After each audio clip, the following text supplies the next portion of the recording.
好，来继续来看花莲糖厂的前进指挥所，抗物资的仓库有2个，一个是中央政府的，一个是花莲县政府的。讲物资即摆是真多，抗甲规个仓库拢是灾民要去领，拢领有，也毋过就是洗衣精、洗衫粉甲洗碗精已经欠1礼拜了。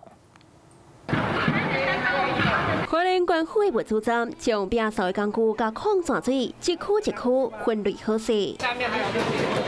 规车泡面也有衫，一箱一箱送入来，经过清理，服务需要的人来领。这是花莲公户物资站逐天的运作模式。职工甲受灾户也会互相分享甲关心。有贵饼就会问讲，剩2盒敢有啥物人想要食？有切头米啊，卖问小朋友敢有想要耍，也加做灾区的温暖。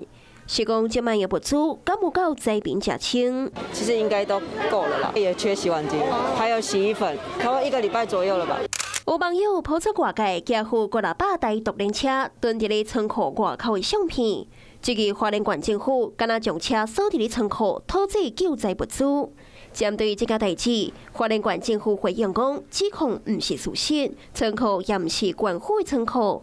啊，那中央也出面驳回。网传的照片呢，是因为刚好捐赠到过超过200台，就是包含独轮车跟板车，让我们都主动派车把这些物资送到前线，没有囤积的问题哦。花莲的救灾7分钟拢未拖节。并将物资及时送入灾区，保证公开透明。啊，那效果甲感受到第一线的大家心肝内拢在知。Hello， 我是张新文。想要抢先掌握最及时的新闻资讯吗？赶快订阅、按赞、开启小铃铛，锁定华视新闻 YouTube 频道。